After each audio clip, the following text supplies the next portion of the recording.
प्रधानमंत्री किसान सम्मान निधि योजना की 18वीं किस्त को लेकर एक बड़ी अपडेट आ चुकी है, जिसके बारे में आप सभी किसानों को जानकारी होना काफी जरूरी है। जैसे कि आप सभी को पता है कि 5 अक्टूबर 2024 में महाराष्ट्र से प्रधानमंत्री मोदी जी के द्वारा रिमोट का बटन दबाकर आप सभी किसानों को पैसा भेजा जाएगा। अब इसको लेकर एक बड़ी अपडेट आ चुकी है और अपडेट यह है कि भाई इस बार 18वीं किस्त का पैसा लगभग 4 करोड़ से अधिक किसानों को नहीं मिलेगा। ऐसे वो सभी किसान जिनका आधार कार्ड डीबीटी पर इनेबल नहीं है। तो आप ये कैसे पता लगाएंगे कि आपका आधार कार्ड डीबीटी पर इनेबल है या नहीं है? क्या ऐसा तो नहीं है कि आप बहुत ही बेसब्री से इस बार 18वीं किस्त का इंतजार कर रहे हैं और हो सकता है कि भाई 4 करोड़ किसानों में जिनको पैसा नहीं मिलेगा उस लिस्ट में आपका नाम आ चुका हो? तो ये कैसे कंफर्म करेंगे आज अभी मैं आपको बताने वाला हूं। ये वीडियो बहुत जरूरी है तो इसको कंप्लीट जरूर देखिएगा, जिससे कि आपको अभी के अभी ये पता चल जाए कि भाई आपको पैसा मिलने वाला है या नहीं मिलने वाला है। तो एक बार स्टेटस को चेक कर लीजिए और फिर वीडियो में कमेंट करके आप जरूर बताइए कि आपके स्टेटस में डीबीटी इनेबल है या नहीं है। इसके लिए आप अपने मोबाइल फोन के गूगल पर टाइप करेंगे एनपीसीआई, उसके बाद जो पहला लिंक आपको दिखाई देगा इस पर आप क्लिक कर देंगे। एनपीसीआई की वेबसाइट ओपन होने के बाद इसको थोड़ा सा ऊपर के साइड में स्क्रॉल करेंगे तो यहां पर आपको कंज्यूमर वाला ऑप्शन मिलेगा, इस पर क्लिक कर दीजिए। अब यहां पर आपको ऑप्शन दिखेगा भारत आधार सीडिंग इनेबलर, इस वाले ऑप्शन पर क्लिक करेंगे। अब यहां पर सबसे ऊपर ही आपको ऑप्शन मिलता है रिक्वेस्ट फॉर आधार सीडिंग वाले ऑप्शन पर क्लिक करेंगे। अब यहां पर आपको 4 ऑप्शन मिलेंगे, जिसमें सबसे पहला रहेगा रिक्वेस्ट फॉर आधार सीडिंग। इस वाले ऑप्शन को चूज करके आप अपने बैंक में आधार को सीडिंग करते हैं, यानी कि लिंक करते हैं। उसके बाद जो दूसरा ऑप्शन आपको मिलेगा, इसका मतलब है कि आपने जो आधार सीडिंग के लिए रिक्वेस्ट की होती है उसका स्टेटस आप यहां पे चेक कर पाएंगे। और तीसरा ऑप्शन यहां पर आपको मिलता है गेट आधार मैप्ड स्टेटस, इस वाले ऑप्शन पर आप क्लिक करेंगे।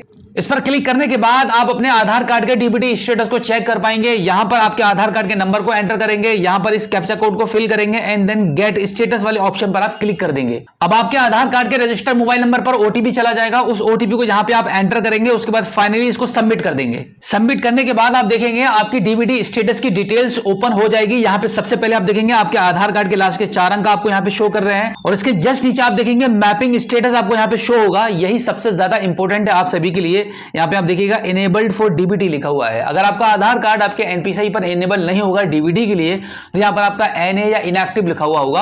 अगर ऐसा कुछ आ रहा है तो इसका मतलब है कि आपको 18वीं किस्त का पैसा नहीं मिलेगा, क्योंकि यह जानकारी आपको होनी चाहिए कि गवर्नमेंट की किसी भी स्कीम में अप्लाई करने के बाद आपका जो आधार कार्ड है वो डीबीटी पर इनेबल होना चाहिए। इसलिए क्योंकि गवर्नमेंट के द्वारा सभी योजनाओं का पैसा डीबीटी के माध्यम से ही भेजा जाता है। डीबीटी मतलब के डायरेक्ट बेनिफिट ट्रांसफर, गवर्नमेंट की एक ये सर्विस है, एक सेवा है आप सभी किसानों के लिए। यानी कि आप एक पीएम किसान सम्मान निधि योजना के धारक हैं तो फिर आपका जो आधार कार्ड है वो इनेबल्ड फॉर डीबीटी लिखा हुआ होना चाहिए यहां पे, जब आप स्टेटस को अपने चेक करेंगे। इसके बाद आप देखेंगे आपको यहां पे लास्ट अपडेटेड डेट भी आपको शो करेगी कि लास्ट टाइम आपका ये कब एनपीसीआई पर आपका आधार कार्ड डीबीटी पर इनेबल हुआ था। इसके जस्ट बाद देखेंगे आप मैंडेट फ्लैग में आपका यहां पे यस होना चाहिए। काफी लोगों के साथ ये प्रॉब्लम होती है कि जब वो मैपिंग स्टेटस को देखते हैं तो यहां पे आपका इनेबल्ड फॉर डीबीटी लिखा हुआ आता है, बट मैंडेट फ्लैग पर आपका यहां पे नो लिखा हुआ आता है। अगर ऐसा है यस की जगह नो लिखा हुआ है तब भी आपको पैसा प्राप्त नहीं होगा, क्योंकि यहां पर आपका प्रॉपर मैंडेट फ्लैग पर आपका, क्योंकि यहां पे कस्टमर कंसेंट स्टेटस शो करता है जो कि आपका यस में होना काफी जरूरी है। इतना होने के बाद आप देखेंगे सबसे लास्ट में देखेंगे आपका बैंक का नाम शो करता है कि आपकी कौन सी बैंक में आपका आधार कार्ड एनपीसीआई पर लिंक है। यानी कि जब आपके एक से अधिक खाते होते हैं तो उस दौरान आपको काफी ज्यादा कंफ्यूजन होता है।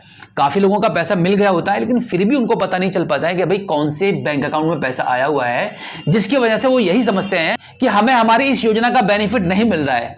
तो एक बार जब आप अपने एनपीसीआई पर इस स्टेटस को चेक करेंगे तो यहां पे आप अच्छे से देख पाएंगे कि आपका आधार कार्ड कौन सी बैंक के माध्यम से एनपीसीआई पर लिंक है। यहां पर आप बैंक का नाम देख रहे हैं, जो भी बैंक का नाम आपका यहां पर आएगा उसी बैंक अकाउंट में आपको पैसा मिलेगा। तो ऐसे ही कुछ पीएम किसान सम्मान निधि धारक हैं जिनका एनपीसीआई पर इनेबल्ड फॉर डीबीटी नहीं लिखा हुआ है, तो उन लोगों को इस बार 18वीं किस्त का पैसा बिल्कुल भी प्राप्त होने वाला नहीं है। हो सकता है कि ऐसे लोगों को 17वीं किस्त का भी पैसा ना मिला हो। देखिए जब आप पीएम किसान सम्मान निधि के स्टेटस को चेक करते हैं तो वहां पर आपका ई-केवाईसी, लैंड सीडिंग और आधार सीडिंग आपको प्रॉपर यस में दिखाई दे रहा होता है। आप ये बिल्कुल भी मत समझना कि आपका ये तीनों ऑप्शन यस में है और आपको पैसा मिल जाएगा। एक बार आपको ये डीबीटी स्टेटस भी जरूर चेक करके देखना होगा कि वहां पर आपका मैंडेट फ्लैग पर यस है या नहीं है और मैपिंग स्टेटस में आपका डीबीटी इनेबल्ड है या नहीं है, इतना चेक कर लीजिए। अब यहां पर इसका मैं आपको एक सॉल्यूशन भी बता देता हूं कि बाई चांस आपका वहां पे इनेबल्ड नहीं होता है तो इसके लिए आपको क्या करना होगा, आपको जाना होगा तुरंत आपके नजदीकी पोस्ट ऑफिस में और वहां पर आप इंडिया पोस्ट पेमेंट में एक नए सेविंग अकाउंट को ओपन कराएंगे, जिससे कि मैक्सिमम 15 दिन के अंदर ही आपका स्टेटस भी चेंज हो जाएगा और आपकी जो समस्या है वो प्रॉपर खत्म हो जाएगी और अगली 19वीं किस्त में आपकी बाकी रुकी हुई जितनी भी किस्तें हैं वो सब आपको प्राप्त हो जाएंगी।